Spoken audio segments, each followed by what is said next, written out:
Good morning बच्चों। बच्चों सब ठीक है? अच्छे से सब घर पे सुरक्षित अच्छे?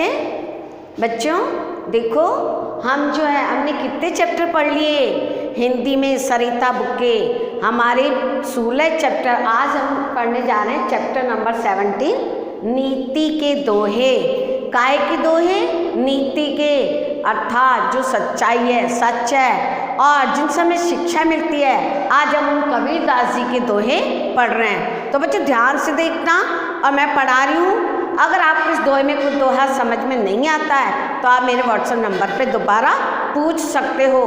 तो देखो मैं आपको पढ़ाने जा रही हूँ। पहला दोहा है हमारा, कबीरदास जी ने लिखा है, देखो। करत करत अभ्यास के जड़मति होत सुजान। अच्छे से देखो, करत करत अभ्यास के जड़मति होत सुजान। जो बुद्धि उसमें आ जाती है, जो बिल्कुल जड़ जैसा हो जाता है, मूर्ख जो होता है, जड़मत यानी जो मूर्ख होता है वो भी बुद्धिमान हो जाता है। तो अब अच्छे से देखो, करत करत अभ्यास ते जड़मति हो तो सुजान। रसरी, रसरी का मतलब है रस्सी। आवत जात ते, सिल का मतलब है पत्थर। और निशान यानी निशान, निशान यानी निशान। और जड़मति का मतलब क्या होता है बच्चों? मूर्ख। और सुजान यानी बुद्धिमान। इसमें कबीरदास जी कहते हैं कि जिस प्रकार कुएं पर जो है रस्सी कैसी होती है? कोमल। कुएं पर जब हम जाते हैं पानी निकालने तो रस्सी, कोमल रस्सी जो होती है उसकी बार बार रगड़ से पत्थर पर भी निशान पड़ जाते हैं। उसी प्रकार बार बार अभ्यास करने से मूर्ख व्यक्ति भी बुद्धिमान बन जाता है। दोबारा देखो, इसमें कबीरदास जी कहते हैं कि जिस प्रकार कुएं पर, हम कुएं पर पानी निकालने जाते हैं रस्सी से, तो जिस प्रकार कुएं पर पानी निकालने पर रस्सी जो होती है, रस्सी से, कोमल रस्सी से भी पत्थर पर इतने निशान बन जाते हैं, उसी प्रकार मूर्ख व्यक्ति भी बार बार अभ्यास करने से बुद्धिमान बन जाता है। इसलिए हम कहते हैं बार बार अभ्यास करो। वो तो रस्सी है, रस्सी के क्या बन जाते हैं? पत्थर पर निशान बन जाते हैं, अर्थात पत्थर घिस जाता है। बार बार हम पानी निकालते तो बच्चों रस्सी नीचे डालते हैं, उस रस्सी के निशान पत्थर पर पड़ते हैं। तो जब पत्थर ही उस रस्सी से घिस जाता है, कोमल रस्सी से, तो फिर हम कैसे नहीं होशियार बन सकते? तो करत करत अभ्यास से, अर्थात बार बार अभ्यास करने से हम जो है, हम मूर्ख व्यक्ति भी क्या बन जाता है? बुद्धिमान बन जाता है। अब दूसरा देखो, कबीरदास जी कहते हैं रूखा सूखा खाई के ठंडा पानी पीऊ, देख पराई चूपड़ी मत ललचावे जीव। कबीरदास जी कहते हैं कि तुमने जितना भी अपने प्रयास से पाया है, अर्थात तुमने जितना भी कमाया है, उस कमाई से ही तुम जो है, जितना अब तुम्हें मिल रहा है खाने को उतना खाओ और ठंडा ठंडा पानी पियो। अर्थात कबीरदास जी कहते हैं कि तुमने जितनी मेहनत करी है, तुमको जितना भी अपना प्रयास से प्राप्त हुआ है, उसी में खाओ और ठंडा ठंडा पानी पियो। देखी पराई चूपड़ी मत ललचावे जी। अर्थात दूसरी की चुपड़ी भी रोटी को देखकर, घी ज़्यादा देखकर तुम अपनी जीभ को ललचाओ मत, अर्थात लालच नहीं करनी चाहिए। इसमें कबीरदास जी हमें ये समझाना चाहता है कि हमारे पास भगवान ने जितना दिया है, अर्थात हमने जितना काम किया है, जितनी मेहनत की है और जितना हमको प्राप्त हुआ है, उसी से जितना हमें मिल रहा है वो ही हमें खाना चाहिए और ठंडा ठंडा पानी पीना चाहिए। दूसरे की चुपड़ी रोटी को देखकर हमें जीभ ललचानी नहीं चाहिए, अर्थात दूसरे की चीज़ को देखकर लालच नहीं करनी चाहिए, ललचाना नहीं चाहिए। बच्चों ये देखो, इसमें एक बात बताइए कबीरदास जी ने कि सबसे ज़्यादा हमारा सबसे बड़ा धन कौन सा है? विद्या। विद्या ही सर्वोत्तम धन है, विद्या से बढ़कर कोई धन नहीं होता। तो अच्छे से देखो, विद्या धन उत्तम अहे, धन माया बेकार, अनपढ़ का है जगत में, नहीं कहीं निस्तार। इसमें कबीरदास जी कहते हैं कि विद्या धन उत्तम है, कि विद्या से बड़ा और कोई धन नहीं, विद्या सबसे बड़ा धन है। सबसे उत्तम धन कौन सा है बच्चों? विद्या है। धन माया बेकार, और ये जो हम धन धन करते हैं, ये तो कभी कोई चोर भी चुरा के ले जा सकता है ना? हमको कोई डाकू भी लूट के ले जा सकता है। तो लेकिन विद्या जो होती है उसको कोई भी नहीं चुरा सकता, कोई भी नहीं ले सकता। विद्या जो होती है वो सबसे बड़ा धन होता है, सबसे उत्तम धन होता है। इसलिए हमें क्या करनी चाहिए बच्चों? विद्या ग्रहण करनी चाहिए। विद्या धन उत्तम है, धन माया बेकार, अनपढ़ का है जगत में। इस संसार में अनपढ़ का कोई मतलब नहीं है। जो पढ़ा लिखा है, जिसके पास ज्ञान है, वही सबसे बड़ा क्या है? सर्वोत्तम उसके लिए धन है। अर्थात जिसने विद्या प्राप्त कर ली उसके लिए किसी चीज़ की कमी नहीं होती। अब आगे देखो, अब कबीरदास जी क्या कह रहे हैं। मैं आपको कहती हूँ जब हम बड़े हैं तो हमें अपने छोटों को कुछ तो ज्ञान देना चाहिए, कुछ तो सिखाना चाहिए, कुछ तो शिक्षा देनी चाहिए। और अगर आप बड़े होकर भी किसी को कुछ नहीं देते तो खजूर के पेड़ के समान होते हो। देखो, बड़ा भया तो क्या हुआ, जैसे पेड़ खजूर, पंथी को छाया नहीं, फल लागे अति दूर। कबीरदास जी कहे कि तुम बड़े हो गए तो क्या हो गया, जैसे तुम किसी को कुछ दे नहीं रहे हो तो तुम उस खजूर के पेड़ के समान हो। खजूर का पेड़ जो होता है वो बहुत ऊंचा होता है, वो राहगीर को, यात्री को क्या नहीं देता? छाया नहीं देता, और इसके फल भी बहुत दूर लगते हैं, तो हमको वो फल भी प्राप्त नहीं होते।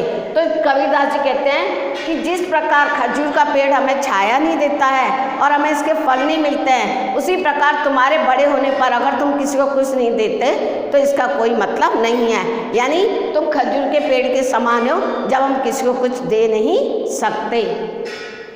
आप देखो ये वाला ध्यान से देखो, इसमें कवि ने क्या कहा है। कई बार हम लोग बहुत ज़्यादा बोलते हैं, कई बार हम बहुत ज़्यादा चुप रहते हैं, कई बार गुस्सा ज़्यादा करते हैं, कई बार हंसी। इसमें कबीरदास जी हमें समझाते हैं कि कुछ भी चीज़ ज़्यादा बहुत अधिक नहीं होनी चाहिए। ठीक है बच्चों, देखो, अति का भला न भूलना, अति की भली न चुप। अर्थात बहुत अधिक बोलना भी बुरा होता है और बहुत अधिक चुप रहना भी बुरा होता है। अति का भला न बरसना, अति की भली न दूध। उसी प्रकार अधिक बरसना भी अच्छा नहीं होता है और बहुत अधिक धूप भी अच्छी नहीं लगती है। जिस प्रकार अति का भला न बोला, ना तो हमें अधिक बोलना चाहिए और ना ही हमें अधिक चुप रहना चाहिए, क्योंकि ये दोनों बुरे होते हैं। अधिक जो भी चीज़ की जाती है वो बुरी होती है। उसी प्रकार अति का भला न बरसना, यानी बहुत अधिक बरसना भी बुरा होता है और बहुत अधिक धूप भी अच्छी नहीं होती है। इसलिए हमें जो है, कहते हैं ना अपन लिमिट में काम करो, लिमिट में ये करो, अब है ना, तो हमें बहुत अधिक नहीं करना चाहिए। ना तो बहुत अधिक बोलना चाहिए, ना ही बहुत अधिक चुप रहना चाहिए, ना ही बरसना बहुत अधिक चाहिए और ना ही धूप अच्छी लगती है बहुत अधिक। तो इसमें ये कवि हमें समझाना चाहते हैं। अब बच्चों ये वाला ध्यान से सुनो। देखो, एक है संत न छाड़े संतई, संत न छाड़े संतई।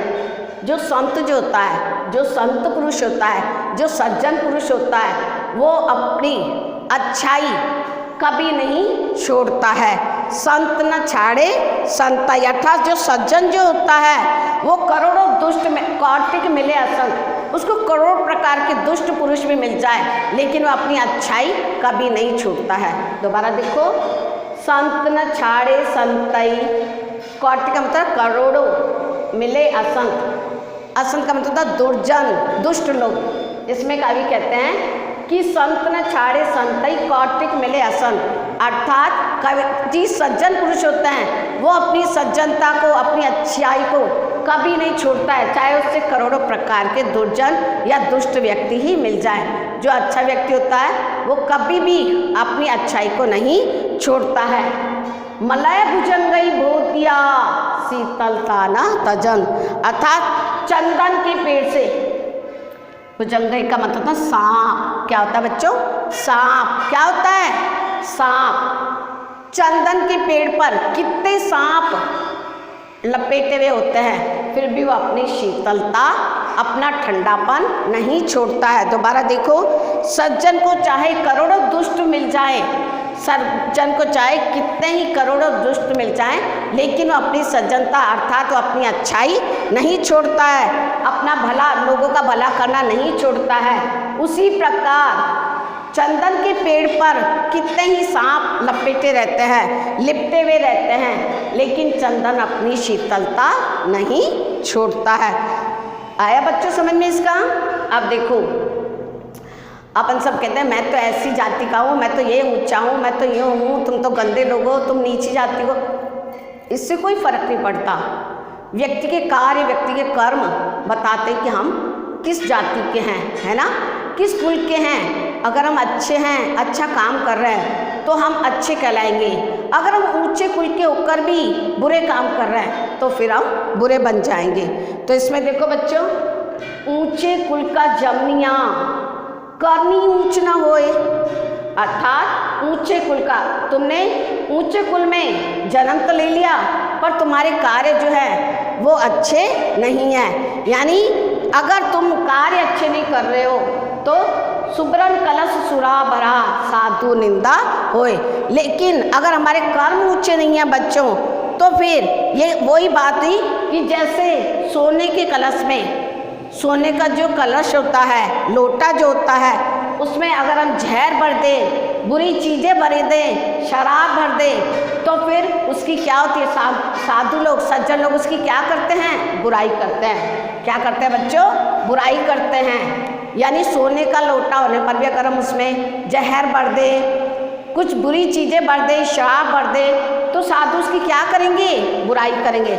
लोटा वो काय का है, सोने का। तो आगे देखो वापस से समझो, ऊंचे कुल का जमनिया करनी ऊंच न होए। तो लेकिन जिस प्रकार तुमने जो ऊंचे कुल में जन्म तो ले लिया लेकिन तुम्हारे कार्य, तुम्हारे कर्म अच्छे नहीं हैं तो फिर सुब्रन कलश सुरा भरा साधु निंदा सोए। तो तुम कैसे माने जाओगे। लेकिन अगर तुम्हारे कर्म ऊंचे नहीं हैं तो तुम सोने के लोटे के समान माने जाओगे जिसमें जहर भरा हो। तो फिर साधु उसकी क्या करेंगे बच्चों, निंदा करेंगे। तो एक बार मैं फिर बता रही हूँ, ऊंचे कुल में जन्म लेने से हमारे कर्म ऊंचे नहीं हो जाते। कर्म हमारे तभी ऊंचे माने जाएंगे जब हम अच्छे कार्य करें। ठीक है। अब देखो आगे, गुरु गोविंद दो खड़े काके लागू पाए, बलिहारी गुरु आपको गोविंदियो बताए। कबीरदास जी कह रहे हैं कि जो है हम अपने कार्यों से कह रहे हैं कि मुझे जो है गुरु गोविंद दो खड़े, मेरे आगे भगवान खड़े हैं और मेरे गुरु खड़े हैं। यानी मेरे गोविंद खड़े हैं और मेरे गुरु जी खड़े हैं। तो मैं किसके पहले पैर छूऊं, पैर किसके लागू, अर्थात मैं किसके चरण स्पर्श करूं। उसके बाद वो अपने सोच से कहते हैं कि बलिहारी गुरु आपने गोविंद दियो बताए। तो मुझे तो पहले उनके चरण स्पर्श करने चाहिए जिन्होंने मुझे भगवान का रास्ता दिखाया है। चाहे हमारे आगे भगवान खड़ा और कोई दूसरा व्यक्ति, लेकिन जो अच्छाई, जिस रास्ते पर, अच्छे रास्ते पर लेके गया है, हमें पहले उसको ही प्रणाम करना चाहिए। जैसे कबीरदास जी को भगवान का रास्ता किन्होंने बताया, गुरु जी ने। सच्चाई का रास्ता किन्होंने बताया, गुरु जी ने। तो इसलिए पहले किसके चरण स्पर्श करने चाहिए, किसका नाम लेना चाहिए बच्चों, गुरु जी का। एक बार दोबारा देखो, गुरु गोविंद दो खड़े काके लागे पाओ लागू पाए, बलिहारी गुरु आपने गोविंद दिए बताए। अर्थात मुझे जो है श्री कृष्ण भगवान का, गोविंद जी का रास्ता गुरु जी ने दिखाया है, इससे पहले मुझे गुरु जी को ही प्रणाम करना चाहिए, गुरु जी के चरण स्पर्श करने चाहिए। ठीक है। आगे बढ़े।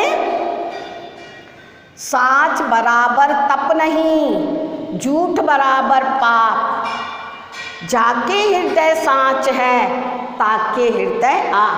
साच बराबर तप नहीं, इसमें कबीरदास जी कहते हैं कि सच से बढ़कर और कोई तपस्या नहीं होती है और झूठ सबसे बड़ा पाप होता है। तो अगर आप झूठ बोल रहे हो तो सबसे बड़ा पाप कर रहे हो, और अगर सच बोल रहे हो तो इसके बढ़कर कोई तपस्या नहीं हो सकती। जाके हृदय साच है, अर्थात जिसके हृदय में सत्य होता है, सच होता है, उसके हृदय आप, अर्थात उसके हृदय में भगवान निवास करते हैं। इसलिए हमें कैसा बोलना चाहिए, सत्य बोलना चाहिए। हम बच्चों आपको स्कूल में ये कहते हैं, बच्चा सच बोलो, कभी झूठ मत बोला करो, क्योंकि अगर हम एक झूठ बोलेंगे तो उसके लिए हजारों झूठ बोलने पड़ेंगे। लेकिन अगर हमने एक बार सच बोल दिया तो उसके बाद हमारे सामने कोई मुसीबतें नहीं आएगी। तो साच बराबर तप नहीं, झूठ बराबर पाप, जाके हृदय साच है ताके हृदय आप। इसमें कवि कहते हैं कि सच से बड़ी कोई तपस्या नहीं होती, सच बोलने से बड़ा कोई तपस्या नहीं, और झूठ बोलना सबसे बड़ा पाप होता है। जिसके हृदय में सत्य है, जो सच बोलता है, उनके हृदय में भगवान भी रहते हैं, भगवान निवास करते हैं। आया बच्चों? अब देखो, आपको पता है, देखो गुरुजी है वो अपने शिष्य को कितना प्यार करते हैं। उसकी बुराइयाँ आप कई बार कहते हो, हम आपको स्कूल में गुस्सा करते थे या कभी पिटाई कि मैम आप मैम कहते हो। बच्चों, गुरुजी जो होते हैं, जो सच्चे गुरुजी होते हैं, वो अपने जो शिष्य को जो है कभी बुरे रास्ते पर नहीं जाने देंगे। उसमें जो खोट भरी हुई है, बुराइयां भरी हुई है, उसको निकाल कर उससे सही मार्ग पर लेके जाते हैं, सही रास्ते पर लाते हैं। तो बच्चों ये देखो, गुरु कुम्हार, सिख कुंभ है। गुरु तो क्या बना हुआ है? कुम्हार, और सिख यानी शिष्य जो है वो घड़ा है। कुंभ यानी घड़ा, कुंभ यानी बच्चों घड़ा। तो गुरु तो क्या है? कुम्हार है, और शिष्य जो है वो घड़ा है। सिख यानी शिष्य और कुंभ यानी घड़ा। तो गुरु कुमार सिख कुंभ है, अर्थात गुरु जी तो कुमार हैं और शिष्य जो हैं वो घड़े के समान हैं। घड़ी घड़ी काढ़े कूट, आपको पता है कि जो कुमार होता है घड़े को चोट मारता रहता है। क्यों? क्योंकि उसका जो टेढ़ापन है, उसमें जो बुराइयां हैं, वो उसको दूर करके उसको अच्छे से आकार देता है, शेप देता है। उसी प्रकार गुरुजी जी में होते हैं, गुरुजी जो होते हैं वो शिष्य में जो बुराइयां होती है उनको बाहर निकालते हैं, है ना। अतः हाथ सहार दे, बाहर बाहे चोट। अंदर से तो गुरु जब कुमार होता है वो घड़े के अंदर हाथ दे के उसको सहारा देता है और बाहर से चोट मारता है, अर्थात उसको ठीक करता है, उसको सही आकार देता है। उसी प्रकार गुरुजी जो होते हैं वो शिष्य के जो बुराइयां होती है उसको दूर करते हैं, उसे समझा के प्यार से, और बाद में जो है उसमें जो खोट भरी हुई है उसको दूर करके उसे सही रास्ते पर लाते हैं। जिस प्रकार कुमार जो है वो घड़े को बाहर से तो चोट मारता है लेकिन अंदर से क्या देता है बच्चों? सहारा देता है। वैसे ही गुरुजी भी होते हैं, बच्चे को जो है सही रास्ता दिखाने के लिए ही उसे कभी अच्छा बोलते हैं, कभी गुस्सा करते हैं, ताकि उस बच्चे की बुराइयां दूर हो। तो ये मैंने आपको पूरे पढ़ा दिए। ये कबीरदास जी के दोहे हैं बच्चों, नीति के दोहे। इसको एक बार फिर पढ़ना, नहीं समझ में आए तो आप मेरे व्हाट्सएप पे मेरे से दोबारा पूछ सकते हो कि मैम मुझे इस दोहे का अर्थ नहीं आया, आप नंबर बता देना, मैं आपको उसका दोबारा एक बार और एक्सप्लेन कर दूंगी। और इसके बाद जो है इसके शब्दार्थ बच्चों मैं आपको बाद में भेजूंगी। मेरे इसमें जगह नहीं है, अगर आपकी बुक है आपके पास तो आप उसमें से लिख लेना, नहीं तो मैं आपको खुद भेज दूंगी, सेंड कर दूंगी, ठीक है, इस चैप्टर के साथ ही। तो आप इसको एक बार दोबारा पढ़ना, नहीं समझ में आए तो आप मुझसे पूछ सकते हो। वैसे मैं आपको हल्का हल्का फिर बता देती हूँ कि इसमें कबीरदास जी कहते हैं कि जिस प्रकार कुएं पे रस्सी से हम पानी निकालते हैं तो इसकी बार बार रस्सी की रगड़ से वो पत्थर में भी निशान पड़ जाते हैं, उसी प्रकार जो है मूर्ख व्यक्ति बार बार अभ्यास करने से बुद्धिमान बन जाता है। इसलिए हम आपको कहते हैं बच्चा हर बार अभ्यास करो, बार बार याद करो, आज याद नहीं होगा तो कल अवश्य याद होगा। उसी प्रकार इसमें कहा है कि कबीरदास जी कहते हैं कि हमने जितना प्रयत्न किया है, जितना प्रयास किया है और उसी समय जितना मिला है उसी समय अपना भरपेट भोजन करके और ठंडा पानी पीना चाहिए। दूसरे की चुपड़ी रोटी को देखकर अपनी जीभ नहीं ललचानी चाहिए। और इसमें कवि ने बताया कि विद्या जो है वो सबसे बड़ा उत्तम धन है, विद्या के बिना इससे बढ़कर कोई धन नहीं है। अनपढ़ इसलिए जो है ये जो हमारे पास धन है वो हमारा धन नहीं कहलाता, विद्या ही सबसे बड़ा धन है, उत्तम धन है। और अनपढ़ का यानी अनपढ़ जो व्यक्ति होता है उसका कोई मूल्य नहीं होता है, उसको कुछ समझ नहीं आता है, इसलिए हमें विद्या ग्रहण करनी चाहिए। इसमें कवि ने बताया कि बड़ा बया यानी जिस प्रकार बड़े होने पर हम किसी को कोई लाभ नहीं देते हैं तो हम खजूर के पेड़ के समान हैं, क्योंकि खजूर का पेड़ बहुत ऊंचा लगता है, वो राहगीर को, यात्री को ना तो छाया देता है और ना ही फल देता है। एक और अति का भला न बोलना, अर्थात इसमें कवि कहते हैं कि ना तो हमें अधिक बोलना चाहिए, ना तो यानी ज़्यादा बोलना चाहिए और ना ही ज़्यादा चुप रहना चाहिए, दोनों ही बुरे होते हैं। उसी प्रकार ना तो बरसना ज़्यादा अच्छा होता है और ना ही धूप अच्छी, अर्थात ना तो वर्षा अच्छी होती है, वर्षा ज़्यादा, और ना ही धूप अच्छी होती है। ठीक है बच्चों, इसमें कवि ने कहा है, देखो इसमें कि संत न चाड़े यानी संत जो होते हैं, सज्जन पुरुष जो होते हैं, उनके सामने चाहे कितने ही दुष्ट आ जाए लेकिन वो अपनी सज्जनता यानी अपनी अच्छाई नहीं छोड़ते हैं। करोड़ों प्रकार के दुष्ट भी उनके सामने आ जाए, लेकिन वो अपना दूसरों का भला करना नहीं छोड़ते, अपनी अच्छाई नहीं छोड़ते हैं। जिस प्रकार जो है चंदन के पेड़ पर सांप जो होता है वो चारों ओर लपेटे रहते हैं, लेकिन फिर भी चंदन कैसा होता है, दूसरों को शीतलता ठंडक देता रहता है। उसी प्रकार कवि कहते हैं कि ऊंचे कुल का जन्म, अर्थात तुमने ऊंचे कुल में जन्म तो ले लिया, लेकिन तुमने ऊंचे कुल में जन्म लेने से तुम ऊंचे नहीं माने जाओगे, तुम ऊंचे अपने कर्मों के द्वारा माने जाओगे। तुम अच्छा कार्य करोगे तब तुम ऊंचे माने जाओगे। सुब्रन कलश रावरा, जिस प्रकार जो सोने के घड़ा, सोने का जो कलश होता है ना, सोने का जो लोटा आता है, अगर तुमने उस पर क्या भर दिया, जहर भर दिया, तो फिर वो अच्छा नहीं होगा। तब उसकी साधु क्या करेंगे, निंदा करेंगे। अर्थात अगर हम अच्छे कुल में जन्म लेकर भी बुरे कर्म कर रहे हैं तो लोग हमारी बुराई करेंगे, अच्छाई नहीं करेंगे। उसी प्रकार कविदास कहते हैं आगे, गुरु गोविंद खड़े, अर्थात मेरे सामने मेरे भगवान और मेरे गुरु दोनों खड़े हैं, लेकिन मैं सबसे पहले अपने गुरु जी के चरण स्पर्श करूंगा, क्योंकि मुझे रास्ता भगवान का किसने बताया, गुरु जी ने बताया है। आगे कवि कह रहे हैं, सांच बराबर तपनी, अर्थात सच से बढ़कर और कोई तपस्या नहीं होती है, और झूठ से बड़ा कोई पाप नहीं होता है। सबसे बड़ा पाप झूठ बोलना होता है बच्चों। जाके हृदय साच है, अर्थात जिसके हृदय में सच्चाई होती है, सच होता है, उसके हृदय में भगवान भी निवास करते हैं। आगे देखो, गुरु कुमार सिख कुंभ है, गुरु कुम्हार है और सिख यानी शिष्य जो है वो घड़े के समान है। और जो है गुरुजी जो है अपने शिष्य की जितनी भी बुराइयां होती है, खोट होती है, उनको कुम्हार की तरह चोट करके जो है उसके बुराइयां निकालते हैं और अच्छाइयां भरते हैं। तो मैंने आपको एक बार फिर बता दिया, आप इसको अच्छे से पढ़ना, और नहीं समझ आए तो एक बार और पूछ सकते हो, और दूसरा शब्दार्थ आप कर सकते हो बुक से, नहीं तो मैं भेज दूंगी। आगे के क्वेश्चन आंसर मैं नेक्स्ट लेक्चर में दे दूंगी। ठीक है बच्चों, अच्छा पढ़ो, अच्छा करो, घर में सुरक्षित रहो, पर पढ़ाई करो, लर्न भी करो। ठीक है, ओके बेटा, थैंक यू।